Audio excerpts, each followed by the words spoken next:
Hello friends, very good morning. Welcome to the Hindu editorial analysis. So two grand announcements మీకు already చెప్తున్నాను. Working professionals కోసము అలాగే college students కోసము UPSC infinity new batches 1 August నుంచి ప్రారంభం అవుతున్నాయి. మీరు జాబ్ చేస్తూ యూపీఎస్సీకి ప్రిపేర్ అవ్వాలనుకుంటున్నా లేదా if you're a college student చదువుకుంటూ యూపీఎస్సీకి ప్రిపేర్ అవ్వాలనుకుంటున్నా మీకోసం కస్టమైజ్డ్గా 2 ఆఫరింగ్స్ అనేవి తీసుకొస్తున్నాం. They are from 1st of August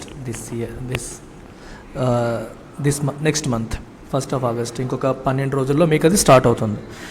దీంట్లో మీరు జాయిన్ అవ్వాలంటే మీరు కాంటాక్ట్ చేయాల్సిన నెంబర్ ఇది. ఈ నెంబర్కి మీరు కాల్ చేయండి. ఏమైనా డౌట్స్ ఉన్నా క్లియర్ చేసుకోండి. రెండింటికి కూడా ఫీజు అనేది చాలా చాలా తక్కువ. ఫీజు అనేది జూలై 31st జూలై వరకు మాత్రమే వ్యాలిడ్. ఇక్కడ ఏది కనిపిస్తుందో అది 31st జూలై వరకు మాత్రమే వ్యాలిడ్. 1 ఆగస్ట్ నుండి ఫీజులు రివైజ్ అవుతాయి. ఫీజ్ విల్ బీ రివైజ్డ్ ఓకేనా. అలాగే రెగ్యులర్ యూపీఎస్సీ అంటే మన అందరికీ ఫుల్ టైం యూపీఎస్సీ ప్రిపరేషన్లో ఉన్న వాళ్ళ కోసం ఆఫ్లైన్ హైదరాబాద్ విశాఖపట్నంలో అలాగే ఆన్లైన్లో కూడా మనకి బ్యాచెస్ అనేవి ప్రారంభించాం. సో దీనికి ఫీజు వివరాలు మీకు ఇక్కడ కనిపిస్తున్నాయి. ఒకేసారి ఫీజు కడితే ఎంత, ఈఎంఐలో కడితే ఎంత అన్నీ కనిపిస్తున్నాయి. అండ్ ఇది కూడా మీకు 31st జూలై వరకు మాత్రమే వ్యాలిడ్. తర్వాత మీకు 1 ఆగస్ట్ నుంచి the fee will go up by 10,000 rupees. Already పెరగాలి, నేను ఇంకొక 15 రోజులు ఎక్స్టెండ్ చేశాను. యూపీఎస్సీ ఆప్షనల్స్ ప్రిపేర్ అవ్వాలనుకునే వాళ్ళకి కూడా public administration, PSIR, sociology, anthropology, Telugu literature ఇలా 5 ఆప్షనల్స్ అందిస్తున్నాం. సో వీటికి ఆల్రెడీ బ్యాచెస్ స్టార్ట్ అయ్యాయి. జాయిన్ అవ్వాలనుకునే వాళ్ళు వెంటనే అవ్వండి. ఇంకా లేట్ అయితే సిలబస్ మీకు లేట్ అవుతూ ఉంటుంది. అండ్ ఇది కూడా మీకు లైఫ్ టైం వ్యాలిడిటీతో వస్తుంది. All our courses come with life time validity. ఇది మన యొక్క ఫోన్ నెంబర్. ఈ నెంబర్కి మీరు కాంటాక్ట్ చేసి వివరాలు కనుక్కోవచ్చు. You have EMI option here also. So రికార్డెడ్లో 25, లైవ్ అండ్ రికార్డెడ్లో 30,000 fee structure. And this is valid till 31st July. APPSC group 1కి నోటిఫికేషన్ వస్తుంది అన్న సంకేతాలు ఆల్రెడీ మన గౌతమ్ సవాంగ్ గారు ఇచ్చేశారు. సో కాబట్టి ప్రిపేర్ అవ్వాలనుకునే వాళ్ళు without any further delay start your preparation. మన ఏపీపీఎస్సీ గ్రూప్ 1 క్లాసెస్ మీకు లైవ్ అండ్ రికార్డెడ్ మోడ్లో కూడా అందిస్తున్నాం. సో గ్రూప్ 1కి ఇది మీకు కనిపిస్తున్న ఫీ స్ట్రక్చర్. గ్రూప్ 2 ఓన్లీ రికార్డెడ్లో అందిస్తున్నాం. ఇది మీకు కనిపిస్తున్న fee structure.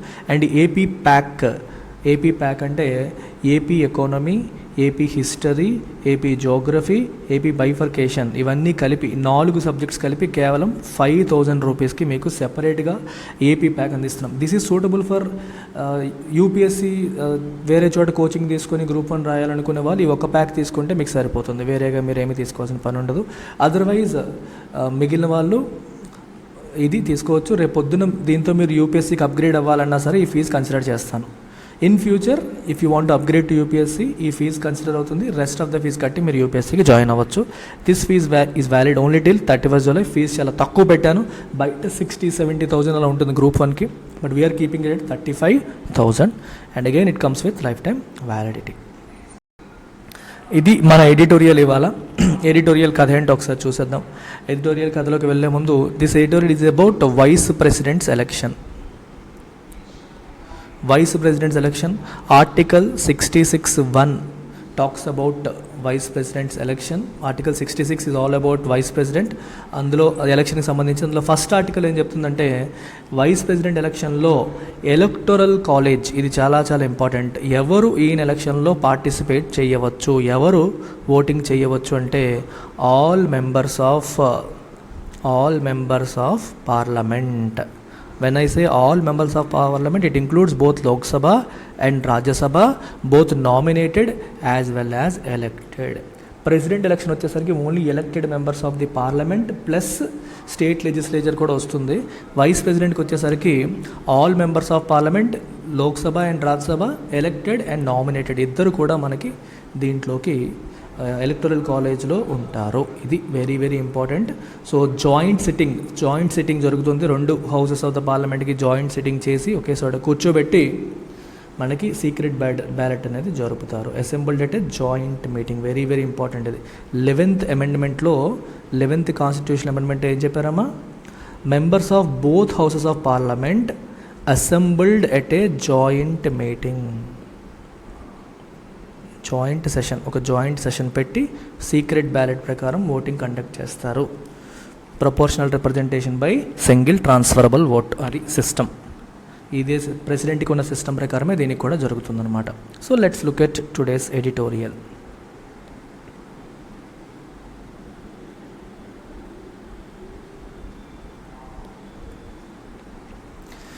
This one for farmers. What is the meaning of this one అంటే ఇక్కడ ఎవరు వైస్ ప్రెసిడెంట్ క్యాండిడేట్ని NDA government, BJP government announce చేసింది. ఈసారి ఫార్మర్స్ని అపీస్ చేయడానికి, ఫార్మర్స్ యొక్క సపోర్ట్ కోసం, అంటే ద్రౌపది ముర్ము గారిని ప్రెసిడెన్షియల్ క్యాండిడేట్గా వాళ్ళు చూపించినప్పుడు వాళ్ళ ఆబ్జెక్టివ్ ఏంటి అంటే ఎస్టీ, గిరిజన, మహిళ 2 పాయింట్స్. సో మేము ఎస్టీలకి అనుకూలము, వాళ్ళకి మేము చాలా చేస్తున్నాము అని సింబాలిక్గా అది మనం చూపిస్తున్నారు అని చెప్తే, ఇక్కడ ఫార్మర్స్ని ఆకట్టుకోవడానికి ఇది చేస్తున్నారు అనేది ఇక్కడ ఉద్దేశం. ద బీజేపీ సీకింగ్ టు ఎపీజ్ అంటే వాళ్ళని ప్యాసిఫై చేయడం, వాళ్ళని కూల్ చేయడం, వాళ్ళ కోపాన్ని తగ్గించడం లేదా వాళ్ళ కోరికలని తీర్చడం అనే మీనింగ్. ఎపీజ్మెంట్ పాలిటిక్స్ అని చెప్పి అంటారు. ఎపీజ్మెంట్ అంటే వాళ్ళ సాటిస్ఫాక్షన్, వాళ్ళ డిమాండ్స్ని సాటిస్ఫై చేయడం. ఇలాగా కాంగ్రెస్ పార్టీకి ఒక రకమైన పేరు ఉండేది, మైనారిటీ ఎపీజ్మెంట్ పాలిటిక్స్ అని. అంటే ఎంతసేపు మైనారిటీని ఎపీజ్ చేస్తూ ఉంటుంది, ముస్లిమ్స్ యొక్క మనోభావాలను ఎక్కువగా పరిగణలోకి తీసుకుంటుంది, మెజారిటీని నెగ్లెక్ట్ చేస్తుంది అనే భావజాలం, అనే ముద్ర కాంగ్రెస్ పార్టీ పైన పడింది. ఎపీజ్మెంట్ పాలిటిక్స్ అంటారు. అంటే ఒక వర్గానికి సాటిస్ఫై చేయడానికి, ఒక వర్గం యొక్క డిమాండ్స్ని క్యాటర్ చేయడానికి, వాళ్ళని కూల్ చేయడానికి ప్రయత్నిస్తూ ఉండడం. ఇక్కడ ఏం చేస్తున్నారు, the BJP seeking to appease a dominant farming community with its choice for VP. Vice presidential choice ద్వారా ఒక డామినెంట్ ఫార్మింగ్ కమ్యూనిటీ, సో వ్యవసాయం చేసి ఒక డామినెంట్ కమ్యూనిటీకి చెందిన వ్యక్తిని వైస్ ప్రెసిడెంట్ క్యాండిడేట్గా అనౌన్స్ చేశారు. వాళ్ళని అపీస్ చేయడానికి ట్రై చేస్తోంది బీజేపీ అని చెప్పి ఈ statement mean. The numbers are clearly stacked in favour of Jagdeep Dhankhar, the National Democratic Alliance candidate for the office of vice president. So ఎవరు క్యాండిడేట్? జగదీప్ ధన్కర్. ఎవరైనా ప్రజెంట్ వెస్ట్ బెంగాల్ యొక్క గవర్నర్ ఇతన్ని ఇప్పుడు మనకి వైస్ ప్రెసిడెంట్ క్యాండిడేట్ కింద అనౌన్స్ చేశారు. అయితే గెలుస్తారా గెలవరంటే ఆబ్వియస్గా గెలుస్తారు. Numbers are clearly stacked in favour of it. కంప్లీట్గా అటు రాజ్యసభలోను ఇటు లోక్సభలోను రెండిట్లోనూ బీజేపీకి మెజారిటీ, ఆల్మోస్ట్ బీజేపీకి దాని మిత్రపక్షాలకి కలిపి 2 చోట్ల మెజారిటీ వచ్చేసింది. సో నెంబర్స్ అన్నీ కూడా తనకు ఫేవరబుల్గానే ఉన్నాయి. The opposition 17 parties attend a joint meeting on Sunday. 17 పార్టీలు, అపోజిషన్ పార్టీలన్నీ కలిపి ఒక జాయింట్ మీటింగ్ అటెండ్ అయ్యి has announced Congress leader Margaret Alva as its candidate. So ఆయనకి వ్యతిరేకంగా మార్గరెట్ ఆల్వాని క్యాండిడేట్ కింద అనౌన్స్ చేశారు opposition parties. Mr Dhankhar, who join the BJP in 2003 after initial stints in Janata Dal and Congress, has remained a loyal soldier of the party and its current leadership. 2003లో ఆయన join అయ్యారు. అంతకుముందు జనతాదళ్లోను కొన్నాళ్ళు, కాంగ్రెస్లో కొన్నాళ్ళు పనిచేశారు. స్టింట్ అంటే period of time that you work somewhere. So already ఇక్కడ కొన్నాళ్ళు అక్కడ కొన్నాళ్ళు పనిచేశారు. ఈయన has remained a loyal soldier of the party. అప్పటి నుంచి ఒక లాయల్ సోల్జర్గా ఉన్నారు. నమ్మిన బంటు అంటాం చూడండి, ఆ రకంగా పార్టీకి నమ్మిన బంటుగా ఉన్నారు. ప్రజెంట్ లీడర్షిప్కి కూడా నమ్మిన బంటుగా ఉండడం అనేది జరుగుతోంది. అమిత్ షాకి, మోదీ గారికి కూడా మీరు ఎలా చెప్తే అలా మహాప్రభో అన్న తరహాలో నడుస్తుంది. Even the office he currently holds, ఏంటి office? The governor of West Bengal. West Bengal గవర్నర్గా ఆయన పనిచేస్తున్నారు కదా. Has not come in the way of his party loyalty. Party loyalty విషయంలో జీరో కాంప్రమైజ్. పార్టీ ఏం చెప్తే అది నేను ఎలాగైనా చేస్తాను, నేను గవర్నర్గా ఉన్నా సంబంధం లేదు, ఎవరికి ఉన్నా సంబంధం లేదు, పార్టీ కోరుకున్నది యాజ్ ఇట్ ఈస్గా చేయడమే నా పని అన్నట్టుగా ఈయన ప్రవర్తిస్తూ వచ్చారు. అంటే గవర్నర్ అనేది ఒక కాన్స్టిట్యూషనల్ హెడ్ ఆఫ్ స్టేట్. అలాంటి పొజిషన్లో ఉన్నప్పటికీ కూడా ఆయన నాన్ పార్టిసన్ మేనర్లో, అంటే ఏ పార్టీకి అనుకూలంగా లేకుండా, అన్బయాస్డ్గా ఉండకుండా, పార్టిసన్ మేనర్లో, అంటే ఒకళ్ళకి అనుకూలంగా, ఎవరికి? బీజేపీ వెస్ట్ బెంగాల్లో అపోజిషన్లో ఉంది. సో అపోజిషన్ పార్టీకి అనుకూలంగా ఎంతసేపు రూలింగ్ పార్టీని ఇబ్బంది పెట్టే కార్యక్రమాలు చేస్తూ ఆయన పార్టీ ఏం చెప్పిందో వాటిని మాత్రమే ఫాలో అవుతూ వచ్చిన లాయల్ సోల్జర్ అని చెప్పి చెప్తున్నారు. He has had continuous public confrontation, చూడండి, with the elected government led by TMC's Mamata Banerjee గవర్నమెంట్తో కంటిన్యూస్గా పబ్లిక్ కాన్ఫరంటేషన్స్, ఓపెన్గానే ట్విట్టర్లోనే మేడంతో చీఫ్ మినిస్టర్తో వాదులాట్లకి దిగేవాళ్ళు. On many occasions it appeared that Mr Dhankhar was playing a partisan role in state politics. చూసారా, పార్టిసన్ అంటే being favourable to one particular party. State పాలిటిక్స్లో ఒకరికి ఫేవరబుల్గా ఉన్నట్టుగా ఆయన ప్రవర్తన కనిపించేది. ఇన్ ట్యాండమ్ విత్, ఎవరు చెప్పినట్టు వింటున్నారు, in tandem with BJP. BJP ఆడిందే ఆట పాడిందే పాటగా, వాళ్ళ తాన అంటే ఈయన తందాన అన్నట్టుగా ఆయన ప్రవర్తించినట్టుగా మనకి కనిపించింది. వైల్ అనౌన్సింగ్ హిజ్ క్యాండిడసీ, ఆయన క్యాండిడేట్గా అనౌన్స్ చేస్తూ the BJP has described him, BJP ఏమని డిస్క్రైబ్ చేసింది ఆయన్ని, as the son of a farmer. ఇవన్నీ ఎలక్షన్ సింబాలిజమ్స్, గుర్తుపెట్టుకోండి. నేను రైతు బిడ్డని, నేను మీలో వాడిని, నేను ఏమంటారు గిరిజన మహిళని, లేకపోతే మాల కులం నుంచి వచ్చాను. ఇలా కులాన్ని, మతాన్ని, ప్రాంతాన్ని, భాషని ఉపయోగించడం అనేది ఎమోషనల్గా మనల్ని అరౌజ్ చేయడానికి. They call it emotional arousement. I will give you some concept here. Public administration optional తీసుకునే వాళ్ళకి ఇది అంతా ఆల్రెడీ తెలిసి ఉంటుంది. సో పబ్యాడ్ ఆప్షనల్లో మనం చెప్తాం అనమాట. Political culture, we call it political culture. అంటే ఒక దేశంలో పొలిటికల్ కల్చర్ ఎలా ఉంది అని చెప్పి మనం తీసుకుంటే multiple types of political cultures ఉంటాయి. అందులో ఒక టైప్ ఆఫ్ పొలిటికల్ కల్చర్ ఏంటంటే ఎమోషనల్ పొలిటికల్ కల్చర్. ఇండియాలో ఉన్న పొలిటికల్ కల్చర్ వచ్చేసి ఎమోషనల్, రైట్. ఇంకొకటి ఐడియాలజికల్. ఐడియాలజికల్ ఉంటే పర్లేదు. ఐడియాలజికల్ అంటే అర్థం ఏంటంటే ఏ పార్టీ ఐడియాలజీ మన ఐడియాలజీతో సూట్ అవుతుందో ఆ పార్టీకి ఓటేయడం. For example, right wing politics మనకు నచ్చుతాయంటే రైట్ వింగ్ పాలిటిక్స్కి ఫాలో అయ్యే వాళ్ళకి ఓటు వేస్తాం. లెఫ్ట్ వింగ్ పాలిటిక్స్ మనకి ఇష్టం అంటే లెఫ్ట్ వింగ్ ఫాలో అయ్యే వాళ్ళకి మనం ఓటేస్తాం. అర్థమవుతుందా? మనకి ట్రెడిషన్స్ని గౌరవించే పార్టీస్కి మనకి ఇష్టం అనుకోండి, అలాంటి పార్టీస్. జనరల్గా రైట్ వింగ్ ఫాలో అయ్యేవన్నీ కూడా ట్రెడిషన్స్ని ఫాలో అవుతారు, నేషనలిజం ఉంటుంది, బీజేపీ కైండ్ ఆఫ్ పార్టీస్. ఇంకొంతమంది హక్కులు అలాంటి వాటి కోసం వెళ్ళే వాళ్ళు దీనికి లెఫ్ట్ వింగ్ పాలిటిక్స్కి వెళ్తూ ఉంటారు. అర్థమవుతుంది కదా? సో ఇలా డిఫరెంట్ ఐడియాలజీస్ ఉంటాయి. ఐడియాలజీస్ బట్టి మనం ఓట్లు వేస్తాము, లేదా ఎమోషన్స్ బట్టి. ఎమోషన్స్ అనేవి రకరకాలుగా, కాస్ట్ పరంగా నువ్వు ఎమోషనల్ అవ్వచ్చు, రిలీజియన్ పరంగా, లాంగ్వేజ్ పరంగా, రీజియన్ పరంగా, ఇలా రకరకాల అంశాలు మనల్ని ఎమోషనల్గా ఛార్జ్ చేస్తాయి. సో రాజకీయ నాయకులు ఏం చేస్తారంటే మనల్ని ఎమోషనల్గా మన సింపతి కొట్టేయడానికి మన ఎమోషన్స్తో ఆడుకుంటూ వాళ్ళ ప్రసంగాలు ఇస్తూ ఉంటారు. ఇండియాలో ఐడియాలజికల్గా ఓట్లు వేసే పద్ధతి కూడా పోయింది. ఇండియాలో ఓటింగ్ ప్యాటర్న్ అంతా కూడా ఎమోషనల్గా వేయడం అనేది మొదలైంది. కొంతవరకు ఎమోషనల్, కొంతవరకు ఐడియాలజికల్. ఫర్ ఎగ్జాంపుల్, బీజేపీ అయితేనే మన మతాన్ని కాపాడుతుంది, హిందూ మతాన్ని నిలబెడుతుంది, హిందూ ధర్మాన్ని కాపాడుతుంది, ఈ తరహా వచ్చిందనుకోండి, అది ఐడియాలజికల్. మీకు అర్థమవుతుందా? బీజేపీ మన హిందూ ధర్మాన్ని ప్రొటెక్ట్ చేస్తుంది అని, కాబట్టి నేను బీజేపీకి ఓటేస్తాను. I will not look at how BJP is ruling, development అయిందా లేదా అలాంటివి నేను చూడను. నా మత ధర్మాన్ని అది కాపాడుతుందని భావిస్తున్నాను, నేను ఓటేస్తాను. సో ఐడియాలజికల్గా నేను ఓటేస్తున్నట్టు. ఎమోషనల్ అనేసరికి మీకు ఈ సింపతి వేవ్లు, కాస్టిజము, ఇలాంటి అన్ని రకాలు వచ్చేస్తాయి. ఇలాంటివన్నీ వచ్చేస్తాయి అనమాట. సో అది ఎమోషనల్. ఇంకొకటి కాగ్నిషన్ అంటాం. కాగ్నిషన్ అంటే నువ్వు నిజంగానే ఎవాల్యుయేట్ చేస్తావు. వాళ్ళు ఏం ప్రామిస్ చేశారు, వాళ్ళు ఏం ప్రామిస్ చేశారు, ప్రామిస్ చేసిన వాటిలో ఎన్ని నెరవేర్చుకున్నారు, ఎన్ని నెరవేర్చారు, ఎన్ని నెరవేర్చలేదు, ఎన్ని పెండింగ్ ఉన్నాయి, పర్ఫార్మెన్స్ ఎలా ఉంది, ఎవాల్యుయేట్ చేసి వితౌట్ ఎనీ బయాస్ ఎవాల్యుయేట్ చేసి ఓటు వేయడం. ఇది డెవలప్డ్ ఎకానమీస్లో, వెస్టర్న్ కంట్రీస్లో మనకు కనిపిస్తుంది. మన దేశంలో ఇంకా ఎక్కువగా ఎమోషనల్ పొలిటికల్ కల్చరే నడుస్తుంది. అందుకే మన రాజకీయ నాయకులు నన్ను మీ బెడ్ అనుకోండి, జగనన్న, చంద్రన్న, ఈ అన్నలు, అమ్మలు, ఇవన్నీ ఎందుకు వస్తాయి?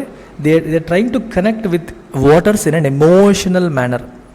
ఎమోషనల్గా మనకు దగ్గర అయ్యే ప్రయత్నం మీకోసమే ఇవన్నీ చేస్తున్నామనే ఫీలింగ్. సో అలా కాకుండా ఇదిగో అంటమ్మా, మీరు మాకు ఓటు వేశారు, నేను ఇన్ని చేశాను, చూడండి, these are the things I promised and these are the things I did.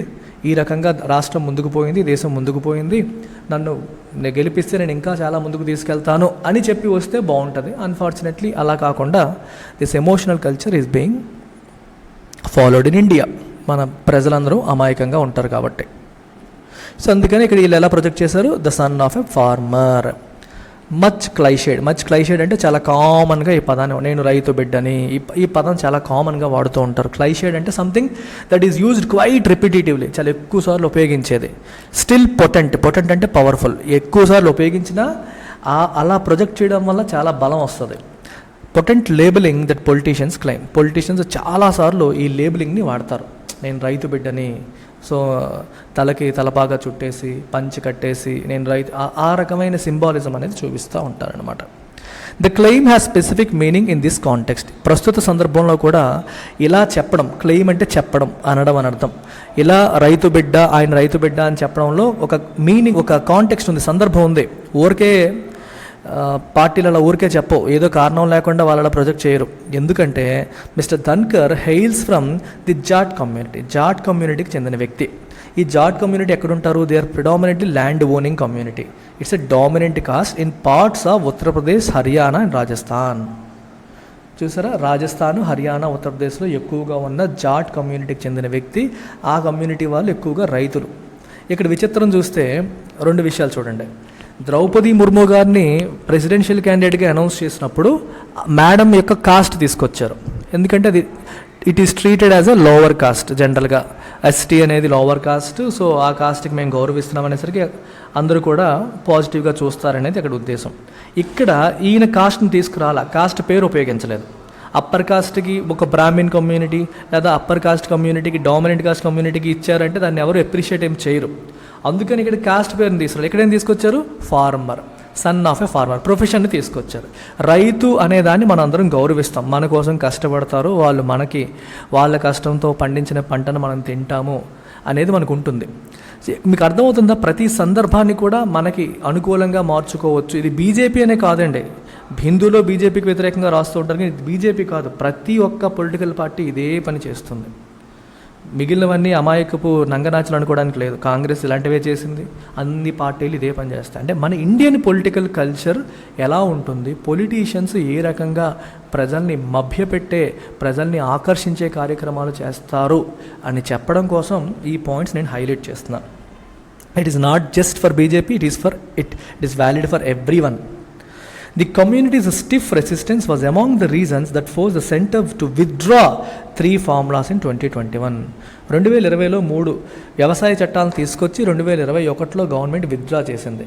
Withdraw చేయడానికి కారణాల్లో ఒక ఇంపార్టెంట్ కారణం ఇది కూడా. విత్డ్రా చేయడానికి ఉన్న కారణాల్లో ఒక ఇంపార్టెంట్ కారణం ఏంటి? ఇప్పుడు చెప్పింది. అంటే ఈ మూడు రాష్ట్రాల్లో ఉన్న జాట్ కమ్యూనిటీ యొక్క స్ట్రాంగ్ రెసిస్టెన్స్, వాళ్ళు చాలా స్ట్రాంగ్గా అపోజ్ చేశారు, అందుకని విత్డ్రా చేయాల్సి వచ్చింది. సో కాబట్టి ఇప్పుడు ఆ కమ్యూనిటీని అపీస్ చేయడానికి ఈయన తీసుకొస్తున్నారని చెప్తున్నారు. A considerable segment of Jats had stayed with the BJP in this year's assembly election in యూపీలో అసెంబ్లీ ఎలక్షన్స్లో కూడా ఈ కమ్యూనిటీకి చెందిన వాళ్ళు చాలా వరకు బీజేపీతో పాటే ఉన్నారు. ఎందుకంటే బీజేపీ చెప్పిన మాట ప్రకారం ఇన్ఫ్యాక్ట్ 3 లాస్ని వెనక్కి తీసుకుంది కాబట్టి. And Mr Dhankhar's elevation will strengthen BJP's hold over the community. ఇప్పుడు ఈయన్ని వైస్ ప్రెసిడెంట్ క్యాండిడేట్గా పెట్టారు కాబట్టి ఆయన వైస్ ప్రెసిడెంట్ చేస్తే ఆ కమ్యూనిటీ మొత్తం బీజేపీకి సపోర్ట్ వస్తుంది, ఇంకా స్ట్రాంగ్ అవుతుంది. Particularly in his home state of Rajasthan that goes to polls in 2023. ఇమీడియట్గా 2023లో మనకి ఎలక్షన్స్ ఉన్నాయి.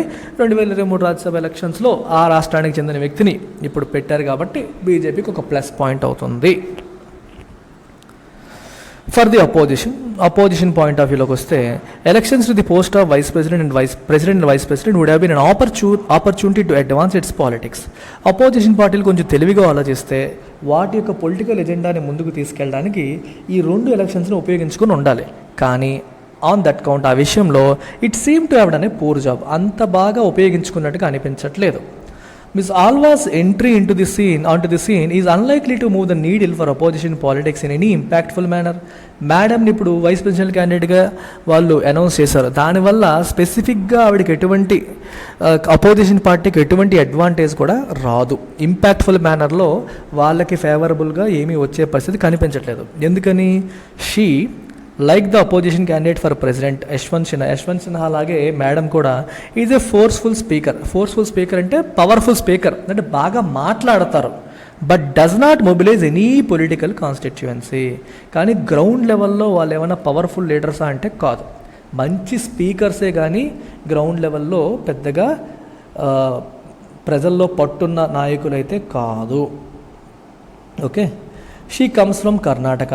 ఏ state that goes to polls next year. Karnataka next ఇయర్లో పోల్స్ అవుతాయి.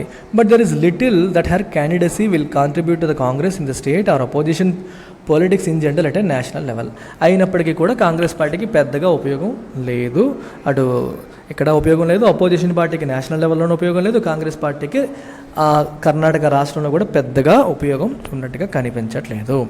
As it stands, Mr Dhankhar is all set to become the vice president of the country who is also the chairperson of Rajya Sabha. Obviously కదా, vice president of country is the de facto chairperson of, by default వాళ్ళు chairperson of Rajya Sabha కూడా అయిపోతారు. So ఆయనే vice president అవ్వబోతున్నారు. 2 offices that require occupants to be unfailingly non-partisan. మరి vice president position అలాగే chairman of Rajya Sabha position, ఈ 2 పొజిషన్స్లో ఉండే వాళ్ళు ఎలా ఉండాలి? నాన్ పార్టిసన్, అంటే ఏ పార్టీకి బయాస్డ్గా ఉండకుండా పక్షపాతిగా, నిష్పక్షపాతంగా ఉండాలి. అన్ఫెయిలింగ్లీ, ఏ క్షణంలో కూడా ఫెయిల్ అవ్వకూడదు. ఆ విషయంలో నిష్పక్షపాతంగా ఉండాల్సిన అవసరం ఉంది. అలాంటి పొజిషన్స్ 2 కూడా. They are expected to adhere to rules and the constitution on the one hand, and on the other innovate to ensure smooth relations between the government and the opposition. ఒకవైపు రాజ్యసభ చైర్మన్గా రాజ్యసభ రూల్స్ని స్ట్రిక్ట్గా ఫాలో అవ్వాలి, vice ప్రెసిడెంట్గా కాన్స్టిట్యూషన్ని స్ట్రిక్ట్గా follow అవ్వాల్సిన అవసరం ఉంటుంది. ఇంకోవైపు అపోజిషన్ పార్టీస్కి మరియు రూలింగ్ పార్టీకి మధ్యలో రిలేషన్స్ స్మూత్గా ఉండేలాగా హ్యాండిల్ చేయడానికి కొత్త కొత్త ఆవిష్కరణలు చేయాల్సిన అవసరం ఉంటుంది, కొత్త కొత్త ఆలోచనలు చేయాల్సిన అవసరం ఉన్న పొజిషన్స్ ఈ 2 కూడా, vice president as well as Rajya Sabha chairman. మరి ఇప్పుడు ధన్కర్ అది చేయగలుగుతారా అనేది question. Mister Dhankhar should strive to build better relations between the government and the opposition. మరి ధన్కర్ ఏం చేయాలి? గవర్నమెంట్కి అపోజిషన్కి మధ్యలో మంచి రిలేషన్స్ బిల్డ్ చేసే ప్రయత్నం చేయాలి. And to uphold the honour of the upper house ఆనర్ని డిఫెండ్ చేయాలి. అర్థమవుతుంది, ఆ గౌరవాన్ని నిలబెట్టాలి, కాపాడాలి అని అర్థం. There is a transition that he might struggle to effect. అయితే ధన్కర్ గారికి ప్రజెంట్ ఉన్న పేరు ఎటువంటిది? ఈయన వెస్ట్ బెంగాల్లో ఉన్నారు, గవర్నర్గా ఉన్నారు. వెస్ట్ బెంగాల్ గవర్నర్గా ఈయన ఉంటూ అపోజిషన్ పార్టీ అయిన బీజేపీకి అనుకూలంగా ప్రవర్తిస్తూ ఉన్నారు. So has been working in a partisan manner. మరి పార్టిసన్ మేనర్ నాన్ పార్టిసన్గా మారాలి, నిష్పక్షపాతిగా మారాలి అంటే అది ఈజీయా? ఆ ట్రాన్సిషన్ అనేది ఈజీయా? That he might struggle to effect. అంత ఈజీ కాదు. ఆయన ఇలా పక్షపాతి నుంచి నిష్పక్షపాతిగా మారడం అనేది కొంచెం కష్టంగానే అవుతుంది. Given the temperament he has displayed so far. ఇప్పటివరకు ఆయన చూపించిన మన టెంపర్మెంట్ చూస్తే మనకంత నమ్మకం రాదు. ఎందుకంటే ఆయన ఎంతసేపు కూడా ఎలా ఉన్నారు? ఒకళ్ళకి పక్షపాతిగానే ఉన్నారు తప్పితే నిష్పక్షపాతంగా గవర్నర్ అనే రోల్ని గౌరవంగా ఆయన మెయింటైన్ చెయ్యలేదు. టెంపర్మెంట్ అంటే ఆయన బిహేవియర్ని, ఇన్నాళ్ళు ఆయన చూపించిన బిహేవియర్ అని అర్థం అనమాట. డిస్పోజిషన్, ఆయన నేచర్ ఇలా మనం తీసుకోవచ్చు. ఆయన ఎమోషనల్ క్యారెక్టర్ అని చెప్పి మనం తీసుకోవచ్చు. ఇప్పటివరకు ఆయన చూపించిన క్యారెక్టర్ చూస్తే మాత్రం మనకు అంత నమ్మకం రావట్లేదు అని చెప్పి అంటున్నారు. అందుకే he might struggle to effect అని చెప్పి అంటున్నారు. As he steps into a new national role. State level role నుంచి ఇప్పుడు నేషనల్ రోల్లోకి వెళ్తున్నారు. సో ఆయన నాన్ పార్టిసన్ మోడ్లోకి మూవ్ అవ్వాల్సి ఉంటుంది. It is not going to be easy looking at the way he has been so far. ఇప్పటివరకు ఆయన ఉన్నదాన్ని అబ్జర్వ్ చేస్తే అంత ఈజీగా అనిపించట్లేదు అని చెప్తున్నాను అనమాట. So very important article. ఎందుకు ఇంపార్టెంట్ అని నేను చెప్తున్నానంటే ఇందులో అంతా పొలిటికల్గానే రాశారు. కానీ మీరు అర్థం చేసుకోవాల్సింది ఏంటంటే వైస్ ప్రెసిడెంట్ ఎలక్షన్స్ గురించి ఒకసారి మీరు లక్ష్మీకాంత్ ఓపెన్ చేసి రివిజన్ చేసుకోండి. All the articles related to vice president election, eligibility ఇవన్నీ కూడా రాసుకోండి. ఎలక్టరల్ కాలేజ్ రాయండి. రెండవది పొలిటికల్ కల్చర్ అనే ఆస్పెక్ట్ మీకు టచ్ చేశాను ఈరోజు. So if you have public administration optional, then you must revise this concept called political culture. Emotional political culture, ideological culture, cognitionతో కూడిన కల్చరా అనేది మనం చూసుకోవాలి. కాగ్నిటివ్ కల్చర్ అనేది చూడాలి. సో ఇది ఇంపార్టెంట్.